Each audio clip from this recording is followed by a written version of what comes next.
Namaste, everybody. I wanted to do a video today about coevolution of minerals and living species on the planet. And this all came about, the topic for this video, from this March issue of Scientific American that I got. I have a subscription to it, and looking through the magazine, came across this article. Of course, it just stopped me in my tracks. I thought, oh my gosh, look at this picture. Article about the evolution of minerals, and this picture just blew my mind, took my breath away.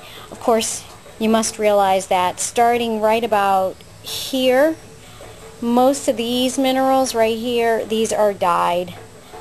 They're not naturally occurring. Some of them. This one right here might be serpentine, that's turquoise, but most of the rest of these are dyed. But they did that, of course, to make the picture more vibrant. But that's okay. Even without those, that is a beaut of a picture. And here I have my chakra stone sets and crystal quartz generators that I use to meditate with, and a nice chunky amethyst that I thought I'd bring out to play. And so this article was about looking at the mineral kingdom through the lens of deep time, going back and seeing how minerals evolved. Now, first of all, what is a mineral? As I teach in my classes, we use the, I guess you'd call it an acronym. Is it an acronym? The letters stand for something. It's a nonsense word, SNFC, and SNFC stands for, S is for solids. Well, first I should say all crystals are minerals, but not all minerals are crystals. So again, to determine that, we use SNFC, and so the S stands for solids. Is it a solid? N, is it naturally occurring in the Earth's crust? It cannot be manufactured or a man-made item. The I, is it inorganic rather than organic? Okay, so organic materials like a pearl, if it was formed from a living thing, that wouldn't qualify as a mineral. The F stands for, oh my god, I'm drawing a blank. F, F, F, F.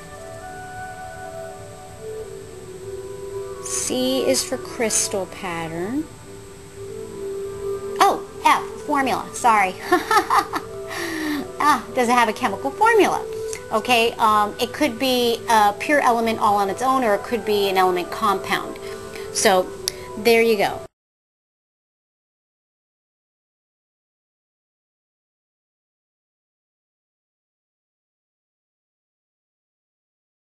.6 billion years into the evolution of the planet, oxidation begins to occur from the first organisms. We had some minerals before that, but the real proliferation of all the different colors happened from your first organisms coming on the scene, and oxidation from those first organisms. They brought about the reds and the greens. Before that, we had things like beryl and some dark colored tourmalines, but zircon, olivine, but the first real colors really brought about by oxidation. So you got your red colors and your greens, so rhodonite and turquoise, those kinds of colors came onto the scene because of that. No other planet has the range of minerals that Earth does, at least, of course, not that we know of. We're talking about in our solar system, and again, not that we know of. We haven't been anywhere else but the moon. But through speculation and from what we can see, without life there to bring about all these range of colors, minerals could not have evolved the way they have on our planet in the range that they have. So we call this coevolution. We've evolved with them, and because of the minerals, we were able to proliferate into all the different life forms, and because of life, minerals were able to evolve into all the different forms and colors that they come in. So no other planet in our solar system has the range of minerals that we have. Now, of course, there are plenty of other planets. There's 450 other solar systems that we know of just within our vicinity of the galaxy. So that's a whole other topic for a completely other video, and let's not even go there. There's probably so many other different forms of life we can't even fathom. But perhaps in our solar system, maybe Io and Titan, due to the high sulfur there that they have, they might have a mineral range similar to ours, but again, scientists believe not as diverse. And those are moons of other planets. Titan belonging to Saturn, Io belonging to Jupiter. Europa and Enceladus, possibly also two other options because they have possible oceans. So scientists look at it as, and here we have a picture of the green earth, and with the green earth we have the highest range of minerals. Here they're showing you some aragonite and hazonite. So scientists think that, or geologists think that we can use minerals as a signature of life on other planets. And I just think it's so interesting that our connection with the minerals, the mineral kingdom, and our coevolution that took place. And this is a great book that said something along these lines. It's called The Seven Mysteries of Life, an Exploration of Science and Philosophy. It's a great book.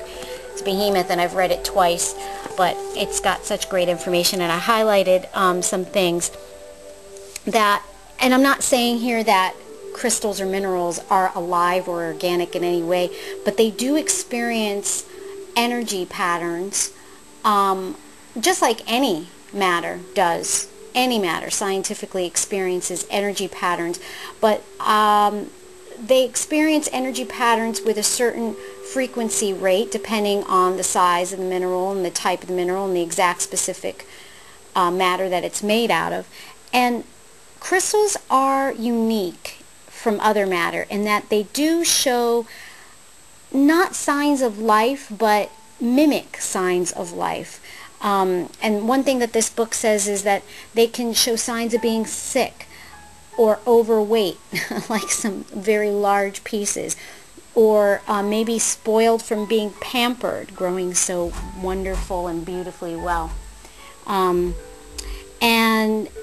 they can be treated and cured of illnesses, or put on a diet, or have their wounds healed with new growth, healing themselves.